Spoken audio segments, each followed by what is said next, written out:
On va débriefer les 19 stats les plus what the fuck de l'Open d'Australie 2026 avec le compte Je sais tes maths et Constance qui alimente cette page à merveille. Juste avant ça, comme on va parler statistiques et que le tennis est un sport qui rend fou, on avait mis en place avec Fabs Barreau, statisticien sur le circuit, un quiz qui prend 3 minutes en lien dans la description. Vous recevrez des infos précieuses sur vos forces et faiblesses pour optimiser votre jeu par le prisme de la stat et non plus des émotions qui parfois sont dures à gérer. Et pour les plus motivés, on a aussi enregistré 4 optimisations pour progresser avec la stat. 1h14 de contenu offert où vous allez comprendre l'importance du service dans votre jeu, comment mieux retourner en fonction de votre style de jeu, comment faire pour mieux exploiter le schéma service plus 1 et enfin optimiser la fonction de votre revers. C'est le second lien dans la description, le quiz et les 4 conseils sont offerts, c'est cadeau. Hello à tous, bienvenue pour cet épisode un peu hors série sur la stat avec Constance de Je sais tes maths. Comment ça va Constance?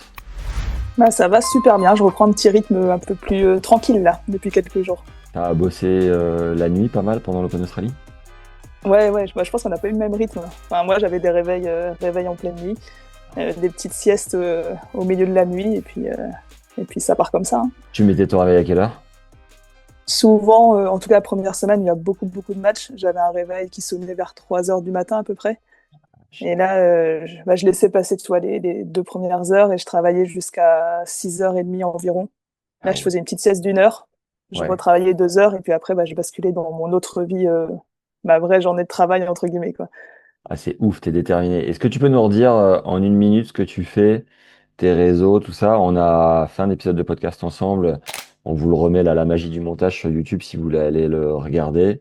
Et si vous voulez l'écouter sur Spotify, vous mettez Tennis Légende, Je sais tes maths et vous allez tomber dessus. Mais est-ce que tu peux nous représenter dans les grandes lignes? Ouais, ça fait maintenant un peu plus d'une dizaine d'années que j'ai créé Je sais tes maths, principalement, donc, enfin, initialement sur Twitter, sur X maintenant, et puis un petit peu sur Instagram.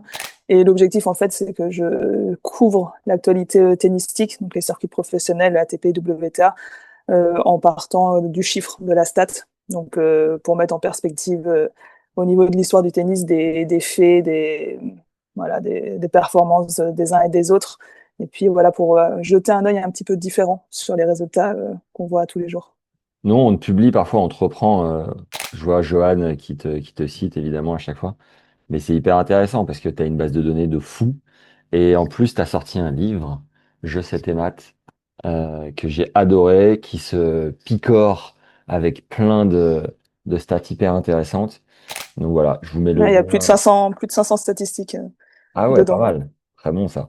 Je vous mets le lien en description de l'épisode si vous voulez aller le commander. C'est très bon pour la culture générale. Les Et c'est stats. ça qui est bien d'ailleurs avec la stat, c'est que ça te permet aussi, moi, enfin, je sors parfois des stats ou des choses sur des époques où j'étais pas née, des joueurs Ouais, que j'ai pas connus, et ça permet aussi de leur rendre un petit peu hommage parce que le tennis, il a pas commencé à l'ère du Big Free par exemple. Et ouais. donc ça qui est passionnant. On aura l'occasion peut-être un petit peu aussi dans les stats qu'on a sélectionnés, mais de faire référence à des époques un peu plus anciennes. Ouais, et ben là, typiquement, sur les 19 stats que tu as sortis, les plus atypiques ou les plus sympas de ton Open d'Australie, ben, j'ai appris plein de trucs. Et c'est ça qui est cool, c'est que c'est une autre lecture.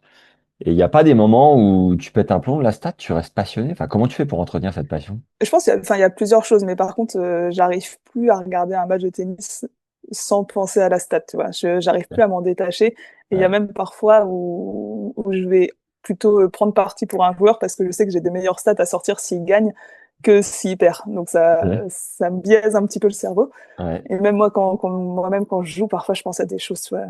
Ça, j'ai, J'ai pas servi à en termes Federer.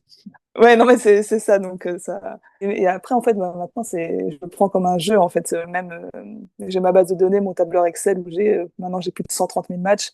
Oh, Quand on me pose une question, j'aime me dire, bah tiens, pour répondre à cette question, quelle formule je dois utiliser? C'est pour ça, enfin, on me demande souvent si je l'ai branché à de l'IA ou autre.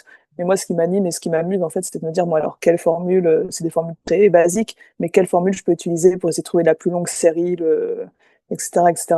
En fait, c'est vraiment, je le prends comme un jeu. et pour, même si c'est un jeu et c'est cool, hein, je pense que c'est la meilleure manière de durer. Il n'y a pas un moment où tu dis, tiens, je vais aller voir un tournoi qui compte pour du beurre, peut-être chez les jeunes, j'en sais rien, en disant, je touche pas à la stat, juste le plaisir de regarder, hein, ou t'as pas le temps peut-être.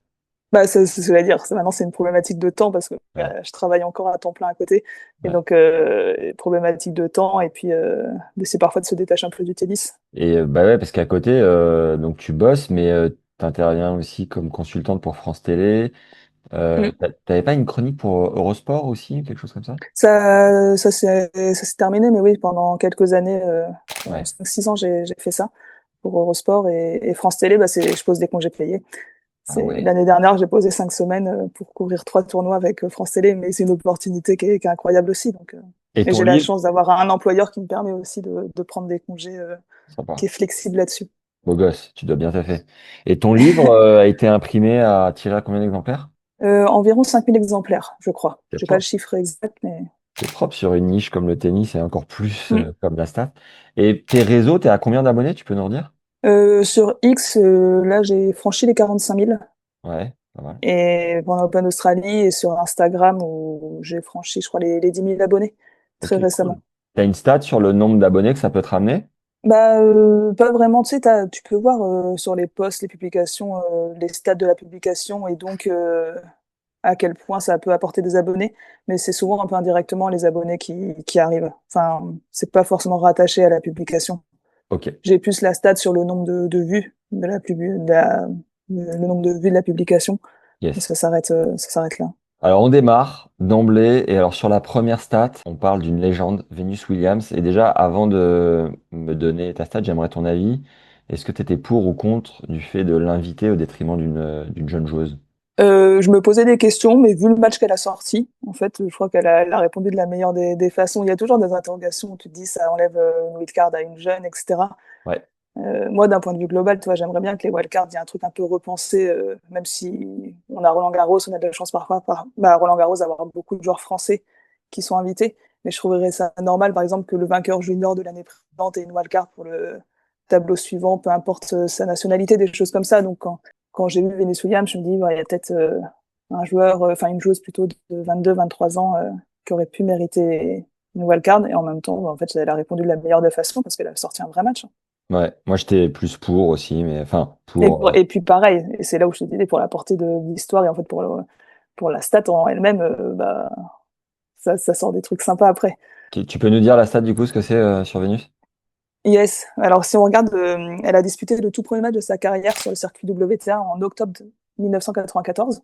Ouais, Et quand on regarde à ce moment-là, il y a 112 des 127 joueuses qui complétaient le tableau cette année du simple dame, qui n'étaient pas nées au moment où Venus Williams disputait le premier match de sa carrière. c'est complètement ouf. Mais moi, c'est ça que j'aime bien, parce que ça a fait débat sur d'autres tournois auxquels elle a participé avant.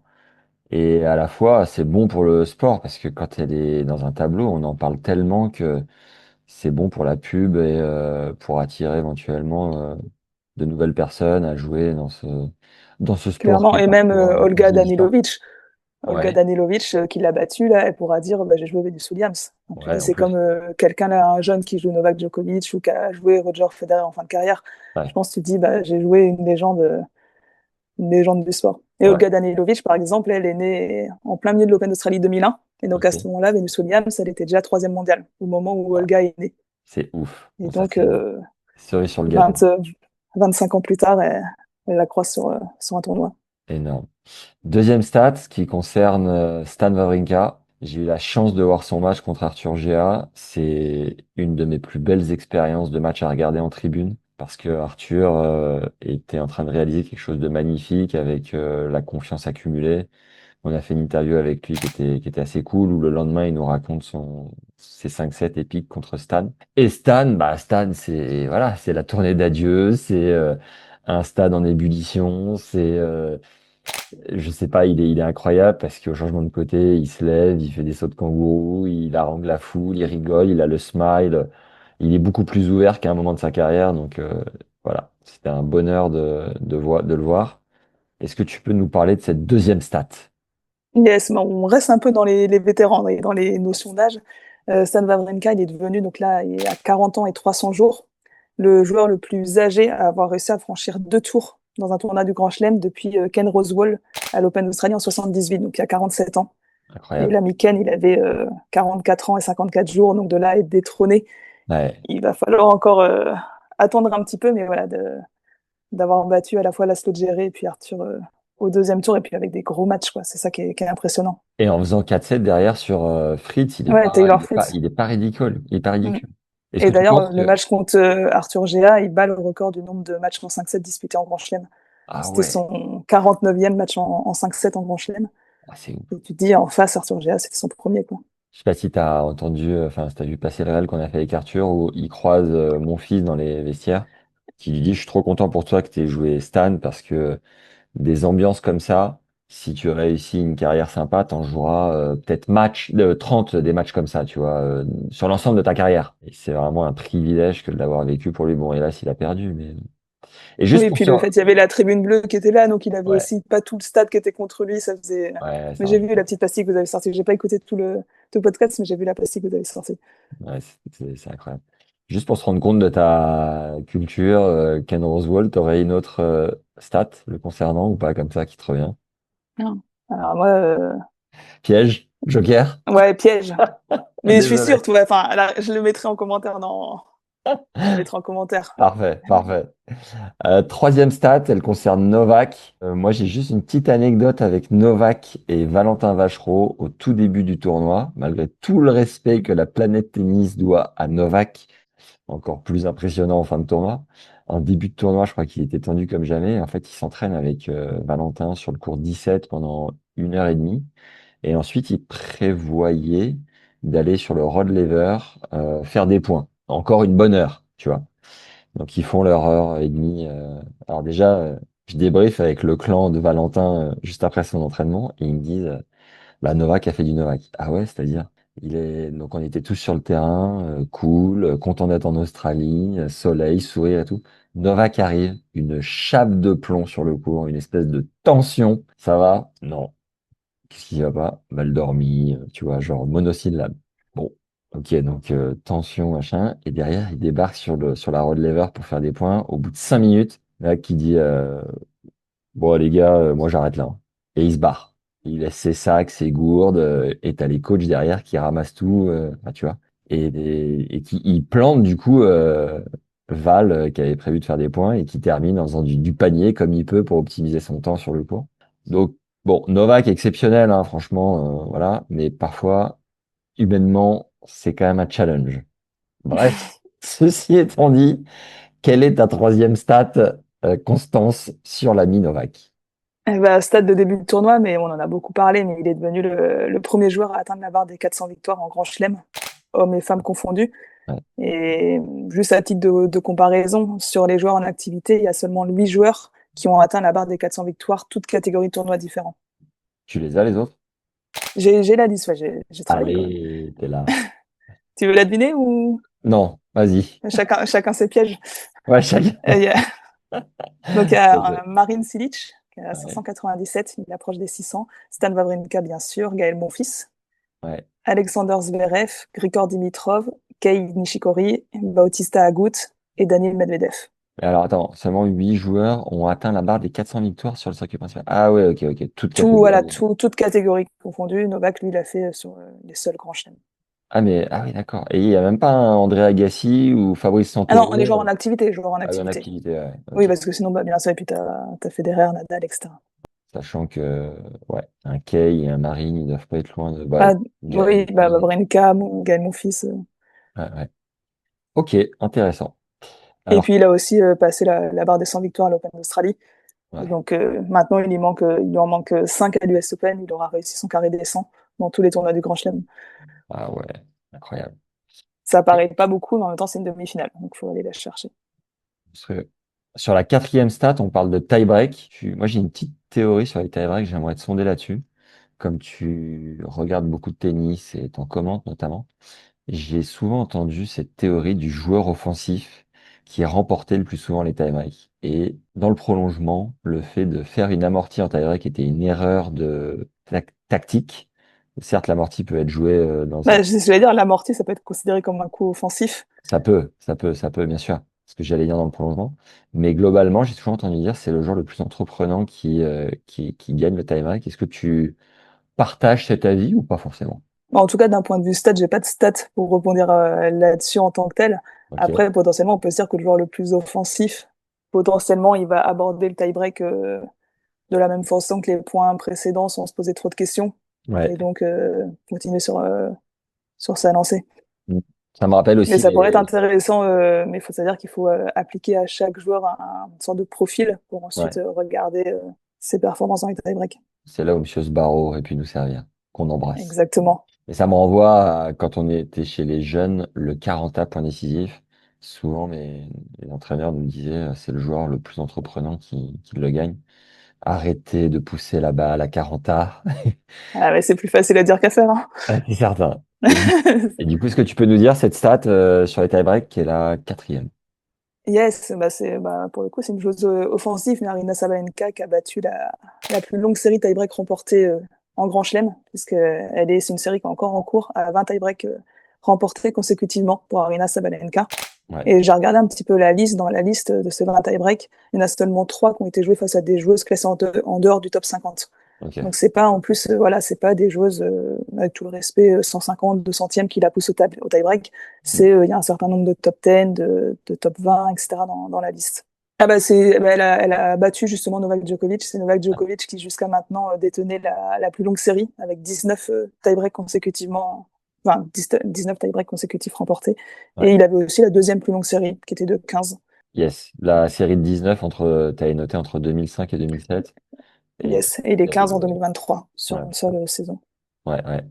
J'ai croisé le coach de Sarah Rakotomanga Tiansoa, j'ai plus la fin, Tiansoa Sarah Kotomanga qui a joué Sabalenka au premier tour, qui me disait, pour confirmer un peu la théorie là, du joueur le plus offensif qui gagne le tie-break, c'est qu'il me disait, mais en fait, Sabalenka, elle envoie tellement, elle envoie tellement la gouache que elle s'en fout. Elle donne beaucoup, elle fait beaucoup de fautes, mais sur le ratio coup gagnant versus faute directe, elle est gagnante en fait. Elle va faire tellement de coups gagnants qu'à la fin du match, même si elle fait 30 fautes directes, elle s'y retrouve parce qu'elle fait au moins 2 fois plus de coups gagnants. Mm. C'est pour ça que de toute façon, les stats, faut prendre de recul parce que parfois, tu as la ligne faute directe qui est énorme. Ouais, Mais en fait, si tu la mets au regard typiquement des coups gagnants, donc tu te dis si la balance elle est positive, yes. c'est tout bénef. Et je disais, mais du coup, comment vous avez préparé ce match en ayant des données comme ça en tête? Il avait dit, on a analysé que là où elle ratait le plus, c'est en la déplaçant, notamment côté revers. Donc, ouvrir sur le coup droit pour ensuite vraiment la faire bouger côté revers, où elle va avoir tendance à remettre, quand elle est un peu déplacée, un choc flottant sur lequel l'adversaire va pouvoir s'appuyer pour continuer de la faire bouger. Et en fait, il me disait, mais ce qu'il y a, c'est que quand tu vas côté coup droit, tu prends une telle ogive que c'est dur derrière de la faire bouger Ouais. 3-4 fois, quoi. C'est ça qui complique la donne. Elle a fait un gros premier set, hein, Sarah. Ouais. Elle a Ouais. break 2 fois, je crois, ou au moins une fois. Ouais, il me semble que ça fait peut-être 6-4 ou quelque chose comme ça, mais Alors, cinquième stat qui pourrait être sponsor par la Fédération française de la loose. Est-ce que tu peux nous l'expliquer, s'il te plaît? yes, les joueurs français, ils ont perdu donc depuis le début du 21e siècle, les 48 matchs qu'ils ont disputés face à un joueur numéro 1 mondial en Grand Chelem. Donc en fait ça commence à la victoire d'Arnaud Clément à l'US Open où il bat le numéro 1 mondial en 2000 Ouais, et derrière on a 48 défaites en 48 matchs et dur. sur ces 48 matchs, seulement 6 petits sets remportés. Donc c'est ça qui est encore plus dur. Et là on est sur une série de 43 sets perdus. Ça fait mal. Ça fait très mal. Après, bon, pour la défense des Français, si on regarde les numéros 1 mondiaux depuis, au XXIe siècle, il y a quand même, tu vois, il y a Djokovic, Federer, Nadal. Ils sont pas beaucoup à les avoir battus en Grand Chelem. Ouais. Mais voilà, d'autres nations ont fait un peu mieux que nous. Mais attends, mais là, ça s'est accentué pendant l'Open d'Australie ou Non, c'est Alcaraz qui bat Corentin? Ouais. Corentin Moutet, ouais, c'est ça. Ouais, ouais. Beau petit, j'allais dire combat, mais pas vraiment, mais petit show au passage de Corentin Oui, sur ils ont pris quelques du plaisir séquences. tous les deux. Ouais, Ça faisait partie des matchs sympas. ouais. Dans un Open d'Australie qui a été un peu, pas triste, mais un peu chiant, non? Je sais pas, tu l'as vécu comment de l'extérieur? C'est ça, en fait, jusqu'à vendredi. Et pourtant, on y reviendra un peu plus tard, mais quand on voyait les affiches des huitièmes de finale, etc., c'était popcorn quand même. On se disait, il peut y avoir des gros matchs, ça peut être sympa. Ouais, Et il y a eu des émotions de début de tournoi grâce à Stan, notamment. Et après, il y a une petite période un peu creuse, troisième tour, huitième, quart. Et puis parfois, c'est déjà arrivé par le passé, mais parfois il y avait le tableau féminin qui sortait des gros matchs en parallèle. Là même le tableau féminin sur la même période, c'était un peu, ouais, c'était pauvre en match qu'on retiendra quoi. Hmm. Alors, sixième stat, qui ne pourrait pas être sponsor par Reuilly Opelka. Vous allez vite comprendre pourquoi. Est-ce que tu peux nous la présenter? Yes, c'est la première fois depuis 13 ans, depuis Gilles Simon à l'Open d'Australie contre Gaël Monfils, qu'un joueur a disputé 5 sets à l'Open d'Australie, enfin sur dur même, sans réaliser le moindre ace. Donc, dans un tournoi de Grand Chelem, c'était Fabian Marozsan contre Dani Medvedev, qui a servi 188 points au service et pas un seul ace sur ces 5 sets. Et est-ce que c'était parce qu'il faisait plus des premières, deuxièmes? Parce que c'est un mec qui sert pourtant, hein. Ouais, bah alors pour être très honnête, j'ai pas vu le match. Ah, Par contre, j'ai regardé et sur la fiche du match de l'Open d'Australie, il y a que 2 fautes indirectes de Medvedev au retour. Donc, tu vois, parce que souvent les aces, on compte pas les services gagnants où le joueur touche la balle du bout de la raquette et ça, enfin, selon moi, ça devrait presque être au même niveau qu'un ace. hmm. Là, il n'a pas eu vraiment de points gradués. Il y a eu quelques fautes directes au retour de Danil, mais en faute indirecte, on est à seulement 2. Et du coup, ça me renvoie à cette question, c'est que 99% des matchs, tu peux pas les regarder, fatalement, mais ça veut dire que tu reprends les stats générées par l'ATP ou la WTA pour Ouais, enrichir ta base de données, c'est ça? ouais, exactement. Et tu reprends quoi Exactement. Et comme... même d'ailleurs, même quand je regarde le match, j'ai pas mon petit classeur devant moi où je fais des bâtons pour les aces, etc. Ok. Même si je regarde le match, je récupère les stats à la fin. Ouais, pas folle. Des... Ouais.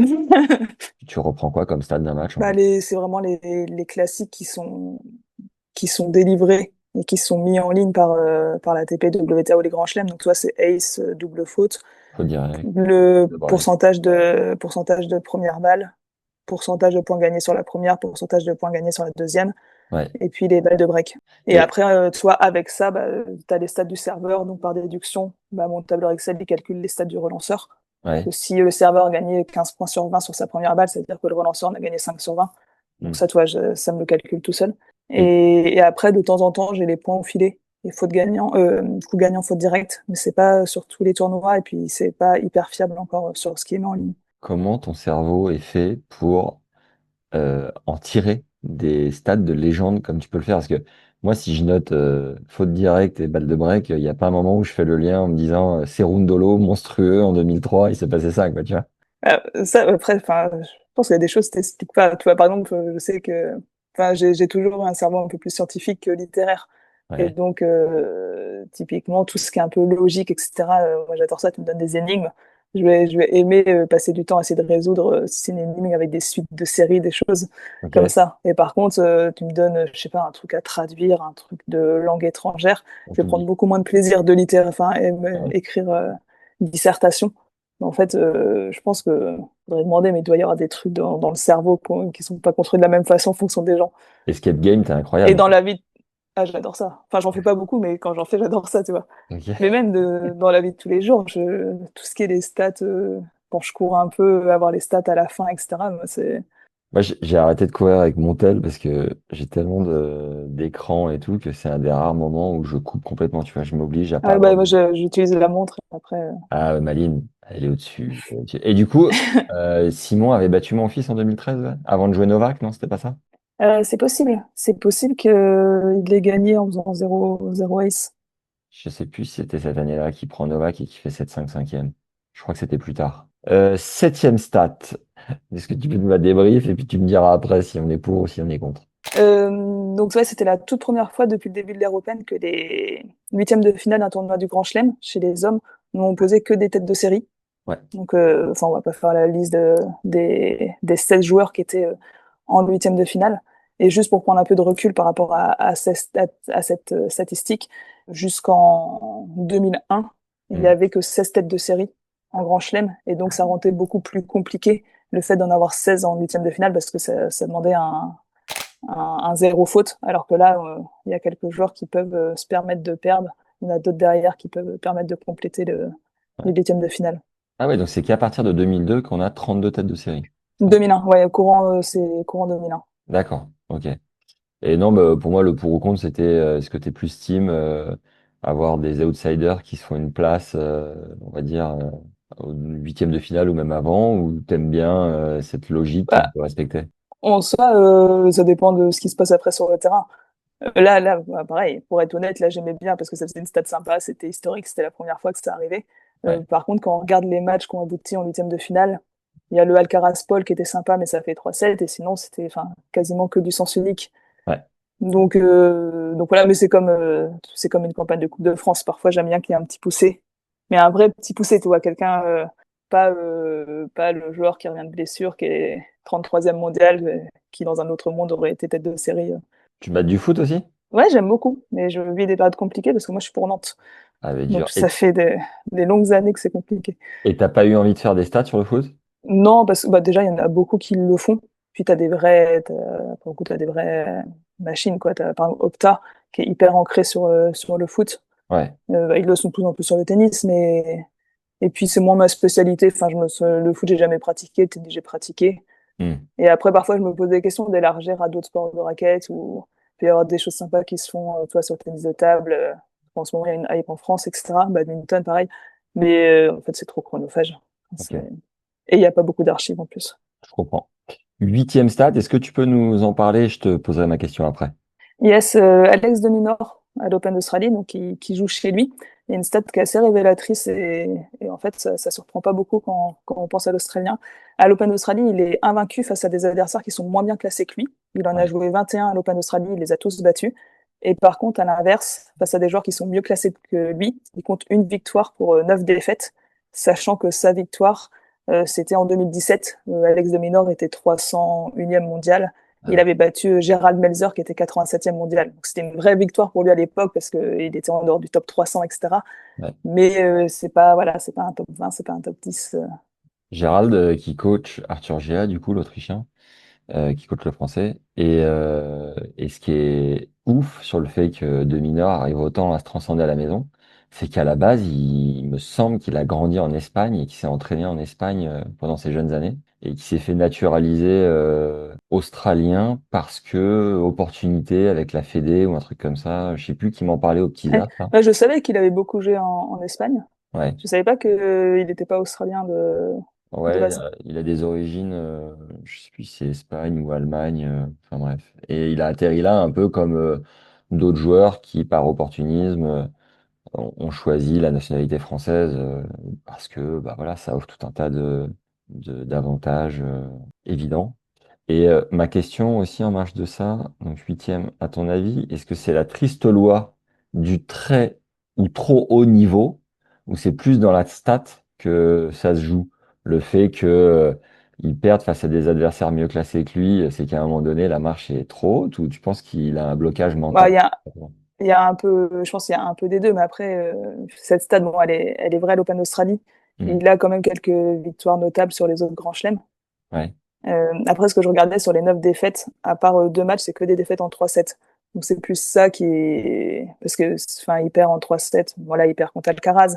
Mais en soi, il a le niveau pour prendre un set, etc. Pareil, ouais, face à Sinner, etc. Et puis, ouais. il y a du Roublev, etc. dans le lot. Mais donc, mais pour moi, c'est pas une question de niveau. Enfin, il a déjà prouvé sur d'autres tournois, etc.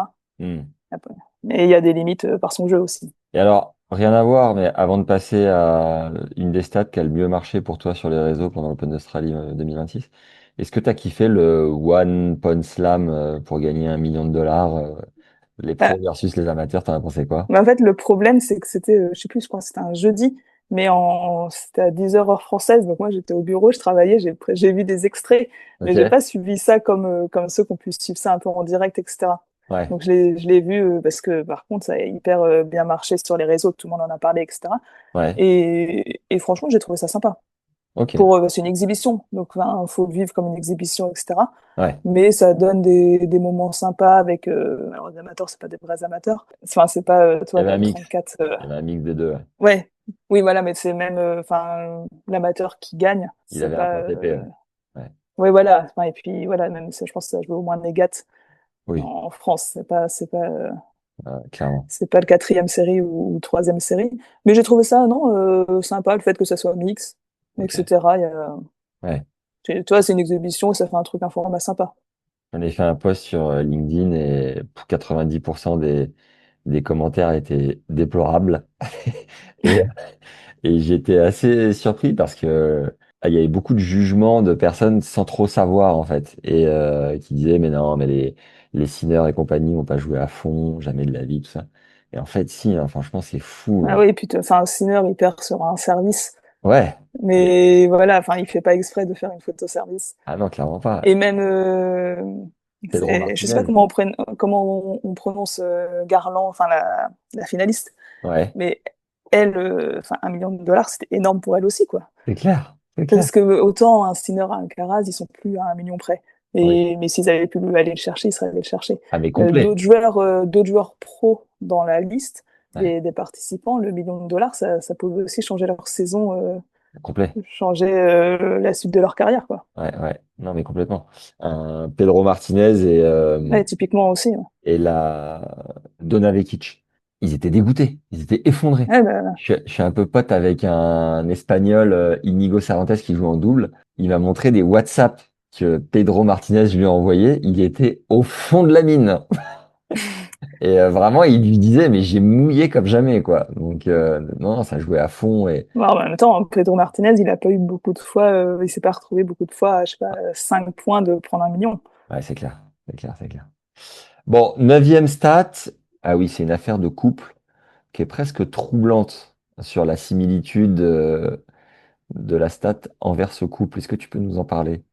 Yes. Alors pourquoi elle est sortie pendant l'Open d'Australie? C'est parce que pendant ce tournoi, Elina Svitolina, elle est devenue la joueuse qui a remporté plus de matchs en Grand Chelem sans avoir réussi à se hisser au moins une fois en finale dans cette catégorie de tournoi. Ouais. Elle est maintenant à 113 victoires et 0 finale. Et si on regarde du côté des hommes, celui qui détient le record, c'est Gaël Monfils, donc c'est son mari, qui a 130 victoires et pour 0 finale également. Et ça, typiquement, comment tu la calcules, cette stat, en fait? Enfin, tu sais quoi, tu fais une recherche Wikipédia ou ça sort d'où? Non, ça c'est avec du coup avec ma base de données. Ouais. Je prends tous les joueurs typiquement, je filtre pour avoir tous les joueurs qui ont remporté des matchs en Grand Chelem. Et j'enlève les WO pour avoir vraiment les vraies victoires qui comptent. Et après, à partir de là, bah, pour chaque joueur, je regarde combien de matchs ils ont remporté au total. Et je Mhm. regarde combien de demi-finales ils ont remporté. Parce que Ouais. s'ils ont remporté une demi-finale, ça veut dire qu'ils sont allés en finale. Et après, bah, je garde que ceux qui ont remporté 0 demi-finale. Et là, bah, je trie par ordre croissant, enfin dans le décroissant du coup, du plus grand au plus petit. Et cette stat a particulièrement marché parce que ils sont en Bah, couple c'est le ou... côté, bah, oui, bah, c'est clairement ça. C'est le clin d'œil, le fait qu'il soit leader des deux classements, quoi. Ouais. T'avais un visuel sympa pour illustrer tout ça. Moi, j'ai pris une photo où ils étaient tous les deux. Dixième Et stat. d'ailleurs, enfin, un Gaël, mon fils, il a 13 victoires de plus, mais il devance Richard Gasquet, qui est Ah ouais. deuxième sur cette stat. Bien. Le La petit, et SBL, Fernando Verdasco pour pour compléter le clôturer. podium. Très bien. Dixième stat, Constance, est-ce que tu peux nous en parler? Yes, un peu dans la lignée de joueurs qui performent en Grand Chelem mais qui vont pas au bout. Alexander Zverev, c'est le joueur qui a disputé le plus grand nombre de demi-finales en Grand Chelem sans avoir réussi à remporter de titre dans cette catégorie. Donc chez les hommes, il est maintenant à 10 demi-finales en Grand Chelem et pour 0 titre. Il devance Thomas Berdych À 7. qui en a disputé 7 Ouais. et qui a pas remporté de titre. Ensuite, Todd Martin, 6, Tim Henman, David Ferrer, Ouais, il y a un petit So, paquet à 6. Tsonga, Tsitsipas, 6. Tom Hawker, pas vu depuis un moment celui-ci. Et David Nalbandian, 5. Tom Hawker, il sort d'où? C'est un néerlandais Ok. des années 70, je dirais. Et Zverev, combien de finales? 2, non? Non, il est à 3 finales. Ok. On mise plus sur le mental ou sur la différence de niveau? Ouais, 3 finales, je vérifie. Bah, là, enfin, c'est toujours compliqué de juger, mais pour moi, s'il avait un grand chelem à son palmarès, il perd pas contre Alcaraz en demi-finale au moment où il sert pour le match. Il se Ouais. fait pas débreaker. Parce qu'en plus, enfin, Alcaraz allait le chercher, mais il a quand même rendu son break presque sur un plateau, quoi. Ah, la vache. T'étais pour qui, Donc toi? pour moi, il y a plutôt pour Alcaraz sur ce match. Ok. Onzième stat. Je n'ai absolument rien à dire dessus. Est-ce que tu peux quand même nous en parler? Yes, alors là, on passe chez les femmes. C'était la 5e fois de l'ère européenne qu'aucune des 4 demi-finalistes d'un tournoi de Grand Chelem ont réussi à se hisser dans le dernier carré sans concéder le moindre set. Ouais. C'est-à-dire que toutes les 4, donc il y avait Sabalenka, Svitolina, Rybakina et c'était Pegula en Mm. quatrième. Elles se sont toutes qualifiées presque en ayant une autoroute. En tout cas, elles se sont créées leur autoroute pour arriver jusqu'en demi-finale. Rybakina, t'aimes particulièrement ou t'en penses quoi? C'est neutre. Enfin, tu vois, elle fait son petit bonhomme de chemin. En fait, elle procure pas énormément d'émotions, donc Ouais. tu vois, enfin, mais c'est presque drôle et c'est bien aussi parce que un peu à l'image des Niga, elles sont un peu introverties et quand Mm. elles gagnent, c'est pas du tout la même réaction que quand d'autres joueurs ou d'autres joueuses gagnent. Mm. Mais non, mais c'est agréable. Après, pour le coup, par exemple, typiquement, il y avait moins de stats sur sa victoire que sur d'autres victoires. J'avais échangé avec Sam Sumi qui m'avait confié son envie de coacher une fille qui jugeait d'aussi intelligente, aussi brillante sur le terrain en tout cas. Et, Enfin, on n'en parle jamais en mal. Enfin, c'est son entourage, à la rigueur, qui a un peu fait où parler. il y a eu des problèmes. Mais sinon, elle, tu vois, elle fait pas de vagues, elle se fait sa carrière. Et, tu vois, j'ai l'impression qu'elle a progressé sur le circuit. Tu vois, le jeu qu'elle fait pour remporter le tournoi, elle finit par un ace et tout. Enfin, tu sens que non, ça tremble pas, quoi. Hmm.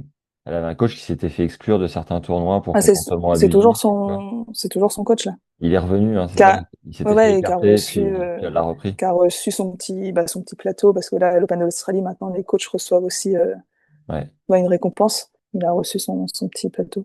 on jugera pas. On passe. Ouais, ouais.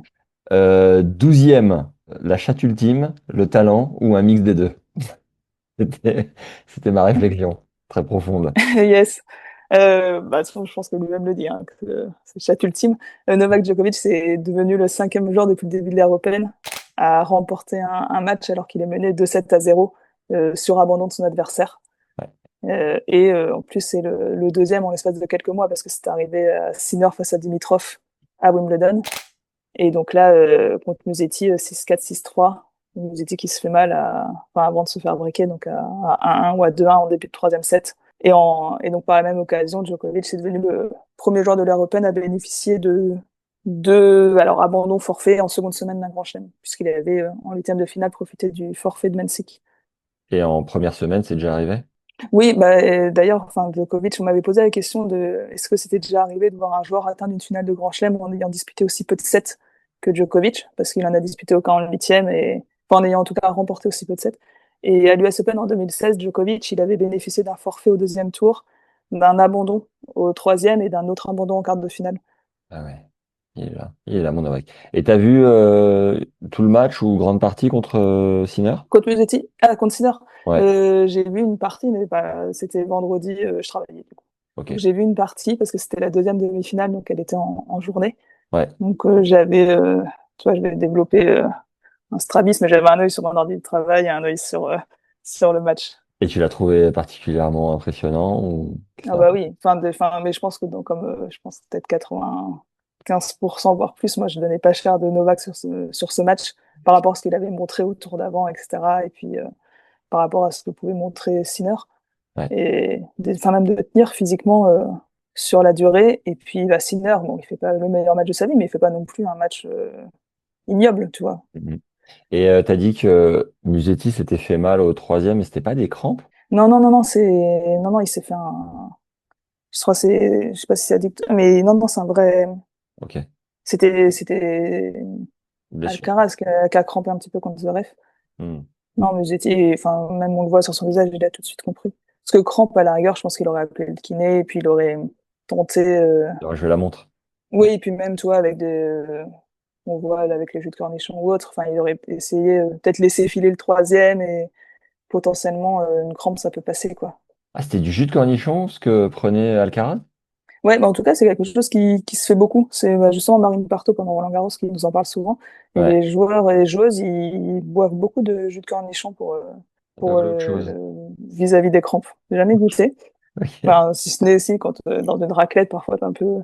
Mais sinon, mais apparemment ça marche bien. La Constance, pourquoi tu bois du jus de cornichon?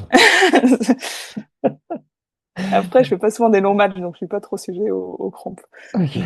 Donc tu nous as dit pour la cinquième fois depuis le début de l'Air Open et les trois autres fois, donc tu nous as Et dit moi, il y avait Steve Darcis ouais, à l'Open le d'Australie beau en Florent 2012. Ferrat, voilà. Yes. PHM Paul-Henri Mathieu à l'Open d'Australie 2007 contre Verdasco. Où en Ouais. plus, là, le pauvre Paul-Henri Mathieu, c'est au tie-break du troisième.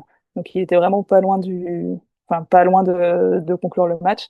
Et la première fois que ça arrivait, il faut remonter à Roland-Garros 69, Ouais. où alors là, je suis incapable de savoir si on dit Belkin ou Belkin, Ouais. qui avait abandonné contre Georges Goven Ok. au troisième. 69. Et donc là, on parle uniquement des joueurs qui ont abandonné au cours du troisième set. Hein. Ça a Hmm. pu arriver aussi d'autres joueurs qui ont abandonné au quatrième ou au cinquième après avoir mené 2-0. Georges Goven, que j'ai croisé à Miami en décembre, qui accompagnait des filles de 12 ans de l'équipe de France et qui est toujours là, qui est toujours passionné. Putain, c'est hallucinant. Là, tu me sors une stat de lui en 1969. Ah, Ouais. c'est assez fou. 13e stat, j'ai noté même que 8 et 10, mental au niveau de jeu. Vas-y, est-ce que tu peux nous en parler? Et yes, ça concerne Ben Shelton, que certains voient un peu comme... alors beaucoup essayent de recréer un Big Three avec Alcaraz Sinner et certains avancent le nom de Ben Shelton comme troisième joueur pour compléter ce Big Three. Pour le moment, Ben Shelton, il a disputé 17 matchs face à des joueurs qui sont aux 3 premières places mondiales. Il Ouais. en a remporté 0. Et sur ces 17 matchs, il a remporté un seul petit set pour 47 concédés. Ouais. Donc pour l'instant, voilà, c'est autant... ça reste un très bon joueur de Grand Chelem qui a des stats assez exceptionnelles dans cette catégorie de tournoi. Il me semble avoir vu passer d'ailleurs qu'il a un meilleur ratio de victoire en Grand Chelem que sur le reste du circuit. Ah ouais, propre. Donc en format 3-7 gagnant, tu vois. Mais voilà, pour l'instant, sur les derniers matchs, il est à Et, 0,17, et toutes sur le, catégories de tournoi confondues. c'est quoi la théorie sur le Big Three dont tu viens de parler? J'ai eu Bah, l'attente. en fait, bah, il y a beaucoup de personnes qui, un peu par nostalgie, je pense, essayent de dire, bah, il y a eu un Big Three avec Nadal, Federer, Djokovic. Ouais. Là, on a un peu un Big Two avec Alcaraz, Sinner, et qui essayent de trouver qui pourrait être le troisième joueur qui va jouer le double fait pour compléter ce Big Three. Tu crois? Tu crois à Non. Ben qui pourrait Ah, est-ce que, bah, si, sur un tournoi, en soi, sur un si Ben tournoi? Shelton à l'US Open, tu vois, Ouais. ça me choquerait pas qu'il s'envoie l'US Open en battant un, par exemple, Mais un sur jour. mais sur la durée, pas tant que ça. Bah, pas tant que ça. Et puis c'est surtout, en fait, je crois pas au fait que, vu qu'avant ils étaient trois, il faut absolument en trouver un troisième pour créer une nouvelle rivalité à trois, quoi. Hmm. Ça, c'était jamais vu avant et potentiellement, on va pas le revoir de sitôt. Peut-être que si, mais Alors, après, que ce soit Ben Shelton ou un autre, je sais pas. peut-être Fabio Marozan, ton copain. Alors, stat numéro 14, pareil que 8, 10 et 13, mais dans l'autre sens. Alors, on va vite comprendre. Est-ce que tu peux nous en parler? Est-ce que ça se joue au Yes. mental ou pas? Bah, mental et physique. Carlos Alcaraz, il a remporté 15 des 16 matchs de 3h50 ou plus qu'il a disputé. Et donc là, il a ajouté notamment Alexander Zverev à la liste avec 5h27, qui a 2 petites minutes de son record, la finale de Roland-Garros l'année dernière. Ouais. Et le seul joueur qui a réussi à le battre là, dans ces, on va dire, très longs formats, c'est Matteo Berrettini, il y a 4 ans maintenant à l'Open d'Australie, qui s'était imposé, c'était au tie-break décisif au bout de 4h10. Waouh, c'est précis. Et 15e. 3h50, pourquoi? Parce que c'était une défaite, je crois, 3h49 face à Djokovic à Cincinnati. D'où le 3h50, tu vois. C'est un peu le but du jeu, on choisit les horaires qui nous arrangent. Bien vu, t'es là. 15e stat, le bug, est-ce que ce serait pas le bug dans la matrice de Yannick Sinner? Est-ce que tu peux nous en parler? Yes. Bah ça répond un petit peu à la stat précédente, mais Yannick Sinner qui a perdu les 9 plus longs matchs qu'il a disputés au cours de sa carrière. Donc, c'est 9 matchs qui ont dépassé justement les 3h50. Et là, bah, typiquement, on a ajouté l'Open Australie, sa demi-finale face à Djokovic, perdu au bout de 4h09. Ouais, bah, j'ai pas grand chose à ajouter, si ce n'est que ça m'avait amusé parce que l'année dernière, j'avais commenté la finale de Roland-Garros, justement, Ouais, contre Alcaraz. ouais, Et il loupe ses balles de match à 3h48 de jeu ou 3h49 de jeu. ouais, Et à ce moment-là, je sais qu'au commentaire, on en parle, on se dit, on arrive à 3h50, c'est la barre fatidique. Et ouais. là, contre Djokovic, pareil, au bout de 3h50 de jeu, il me semble qu'il soit il se fait briquer, il y a un truc, il se passe un truc au bout de 3h50, et là, je me dis, bah, en fait, et ça va continuer à se poursuivre, cette série. Tu penses que contre Sinner, du coup, il se passe quelque chose sur le temps long quand on dépasse les 3h30, 3h45 de jeu? Je sais même pas, Ou parce que, c'est juste une malédiction? quand tu vois les matchs, pour moi, c'est presque une malédiction. En fait, c'est dur à dire parce que c'est une malédiction. 9 matchs, ça commence à être quand même une vraie, tu vois, c'est un vrai échantillon de match, quoi. T'es Ouais, pas 3, 4 matchs, etc. Ouais. Et c'est des matchs importants, donc est-ce que il y pense dans un coin de sa tête ou autre? Je Ouais, c'est sais même important. pas. Est-ce que c'est mentalement, est-ce que c'est physiquement, est-ce que c'est un mix des deux? C'est dur à dire, mais en tout cas, quand tu vois la liste des matchs, en plus, toi, il y a du Altmaier. Dans la liste, il y a Alcaraz 3 fois. Ouais, Mais bien vu. On arrive sur le trio de fin, la 17e, pareil que 8, 10 et 13, mais pour les femmes. Et après, je te ferai un petit sondage à la fin de cette stat. Est-ce que tu peux nous en parler? yes, Aryna Sabalenka, donc, qui s'est inclinée en finale en 3-7, elle a remporté au moins un set lors de ses 113 derniers matchs en Grand Chelem. Ouais. Et donc, depuis le début de l'Air Open, il y a seule une joueuse qui a enregistré une plus longue série, c'est Martina Navratilova, qui avait enchaîné 143 matchs en ayant remporté au moins un set. Donc, soit en gagnant le match, soit en perdant en 3-7. Bon, Et donc, juste pour se remémorer la dernière fois qu'Aryna Sabalenka, elle a perdu un match, donc en 2-7, en Grand Chelem, c'était en septembre 2020, à l'US Open face à Azarenka. Je m'étais amusé un petit peu à regarder. Si tu regardes à l'époque, Alcaraz, il était 217e mondial, ouais, Sinner 74e. Enfin, voilà, c'est une autre vie. Djokovic, il avait que 17 titres de Grand Chelem. Et ça fait plus de 5 ans qu'elle a remporté au moins un set. C'est une machine. Mon sondage, c'est est-ce que tu penses qu'en fin de carrière de Sabalenka, au lendemain de sa retraite, est-ce que tu penses qu'elle fera, elle marquera un énorme vide dans le tennis mondial ou on l'oubliera assez rapidement je pense à des mecs comme Berdych, Kevin Anderson, Milos Raonic, qui n'ont rien à voir sur le palmarès, on va dire, hein. Ouais, c'est j'allais dire, pour elle, elle a ses titres en Grand Chelem. Oui. Mais des mecs, tu vois, qui ont toujours été là pendant 20 ans, quart, en demi, en huitième, des mecs hyper solides. Mais le lendemain de l'annonce de leur retraite, on s'en fout pas, mais pas loin, quoi.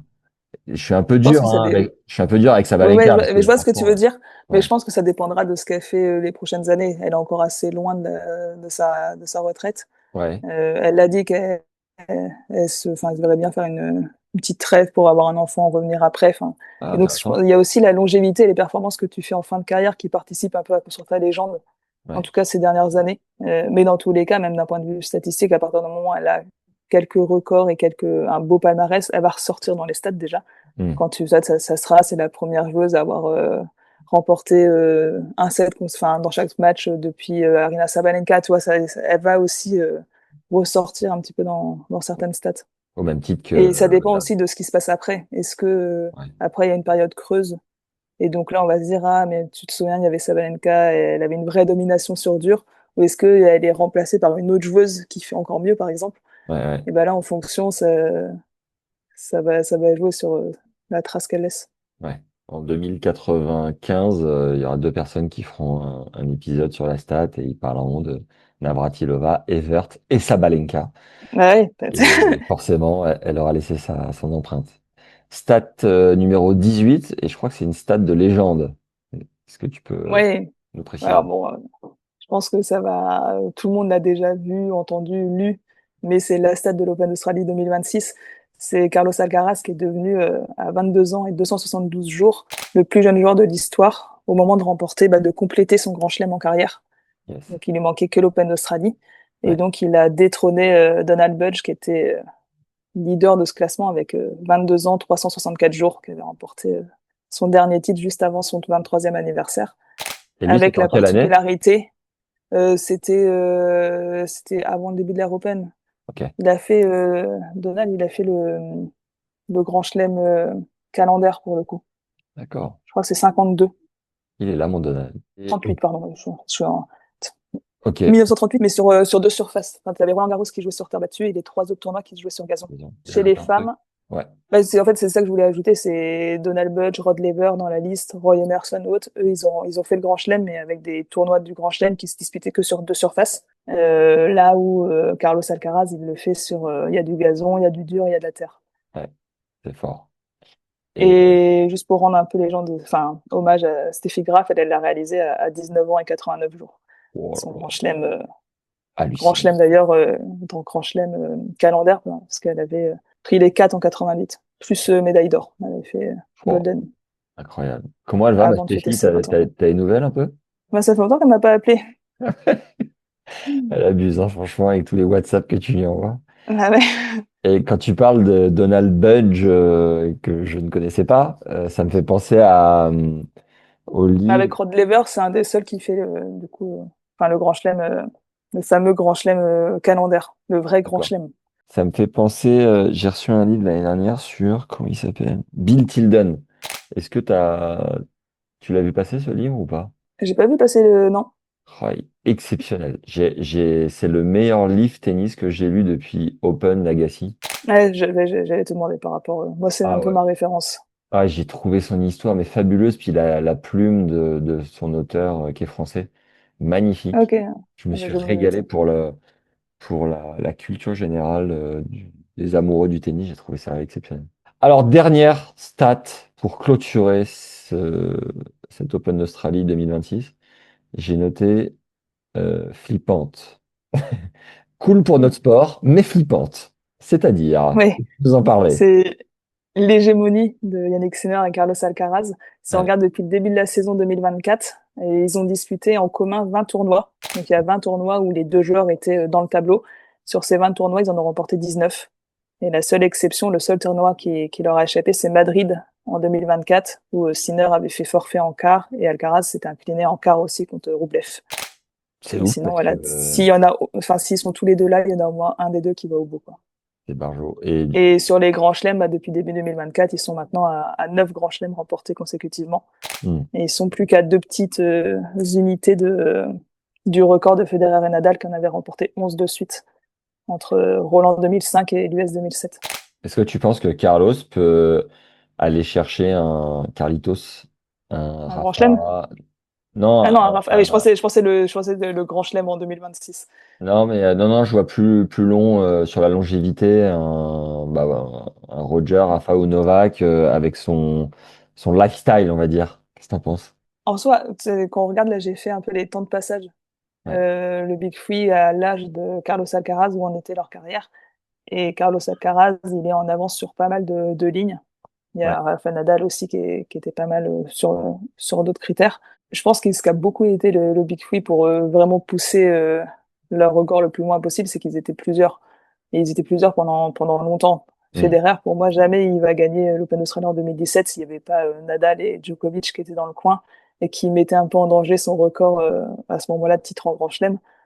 Et, je pense que ce qui l'a motivé à revenir, c'est aussi un peu cette petite épée de Damoclès des deux autres. Donc en fait, Alcaraz, s'il y a une rivalité comme ça qui se crée, il a ses records en une demi-heure. Et Ouais. même, enfin, l'hygiène de vie, quoi qu'on dise, peut-être oui, Il est il sur la sort, pêche. etc. Ouais, mais tu peux pas avoir ce niveau-là et ces résultats-là si t'as pas un minimum Bah non, mais quand Sinner, même de trucs, Ouais. quoi. À côté, on dirait que c'est un moine. Ouais, mais ça se trouve, on sait pas tout, hein. On ne sait pas tout. Et comme avec Steffi Graf et Yannick, tu es très proche, j'ai hâte que tu nous balances un peu les anecdotes de soirée avec les deux. Bon, on a fait le tour. Est-ce que tu as une petite conclusion pour tout ça ou qu'est-ce que tu en penses? Quelle est l'ambiance générale? Bah, l'ambiance générale, c'est que, enfin, pour moi, c'est un tournoi, j'ai trouvé que c'est un bon tournoi en termes de stats, tu vois. Parce Ouais. qu'en plus, il se termine en record, etc. Et ça veut pas forcément dire, souvent, les bons tournois en termes de stats, ce sont pas les meilleurs tournois, parfois, en termes de niveau de jeu, de résultats. Mais là, en tout cas, moi, je me suis bien amusée sur ce tournoi parce qu'il y avait des trucs du premier jour au dernier jour. Et ça a fini très fort parce que, quel que soit, toi, l'aboutissement, si c'est Djokovic qui gagnait ou si c'est Alcaraz qui gagnait, il y avait son lot de stats historiques. Donc c'était une bonne petite édition. Génial. C'est ça qui motive à se lever la nuit, tu vois. Ah ouais, tu m'étonnes. Parce que Bon, imagine, tu te lèves la nuit, il se passe rien, d'un point de vue stat, hein. Eh ouais, ben, rideau. c'est dur. C'est quoi pour toi la suite? C'est Indian Wells, Miami, les gros temps de passage ou t'as d'autres étapes avant? Bah, après, il y a le mois de février quand même Un peu toutes les un semaines, quoi qu'il minimum arrive, de. ouais. Bah, c'est ça, parce que dans tous les cas, moi, je suis obligée de compléter ma base de données. Parce que Hmm. si j'arrive à Indian Wells et j'ai pas tout le mois de février, ça va faire un peu de trou dans la raquette. Et puis, il y a des tournois, bah, typiquement, là, d'ailleurs, je sais pas, en ce moment, il y a Montpellier Ouais, avec, ah bah, je regardais du coin de l'œil, mais Moïse Kouamé, il vient de s'incliner. Il avait remporté le premier set. Tu vois, il se passe des choses, toutes les semaines, en termes de stats, etc., quoi. Ça s'arrête jamais. trop bien. Bah, un grand merci, Constance, de nous avoir partagé tes stats, les plus sympas, ou je sais pas, celles en tout cas qui t'ont le plus plu pour cet épisode un peu hors série. Je te rappelle que tu as sorti un livre, Je sais tes maths, et on met tes réseaux aussi en description de l'épisode. Donc allez suivre Constance, n'hésitez pas à acheter son livre qui est très sympa et qui vous apportera un éclairage un peu différent sur ce sport qu'on adore. Mettez évidemment un like à cet épisode, c'est très important. Abonnez-vous à la chaîne YouTube, il y a beaucoup de monde, je crois, la stat pour le coup, elle est assez impressionnante. Je crois que c'est 88 personnes, 88% des gens qui regardent les vidéos sans être abonnés à la chaîne. Tu te rends compte ce manque à gagner, Constance? Ouais, c'est énorme. Donc, allez sur la page d'accueil et activez cette petite cloche pour nous soutenir. Et en on tout fait cas, mentir les stats pour une fois. voilà. Et merci en tout cas d'avoir suivi. Merci Constance d'avoir pris un peu de temps entre tes rendez-vous, tes meetings. Et puis à la prochaine. Bah, merci pour l'accueil. Bye bye. Ciao. Salut. Avant de partir, et après nous avoir mis un gentil like et vous êtes abonné à la chaîne, faites le quiz qui est en lien juste en dessous, il prend 3 minutes et vous recevrez automatiquement juste après des infos précieuses sur vos forces et faiblesses pour optimiser votre jeu par le prisme de la statistique. Et pour les plus barjots de stats, on a aussi enregistré 4 optimisations, c'est 1h14 de contenu offert, où vous allez comprendre l'importance du service dans votre jeu, comment mieux retourner en fonction de votre style de jeu, comment faire pour mieux exploiter le schéma service plus 1, et enfin, optimiser la fonction de votre revers, c'est le second lien dans la description. Le quiz et les 4 conseils sont offerts, c'est cadeau, ça permet de mieux analyser son jeu en mettant l'émotionnel de côté. Et croyez-moi, dans ce sport qui rend fou, c'est bon à prendre. Sur ces belles paroles, je vous laisse ici et je vous embrasse. À très vite. Ciao. Bye.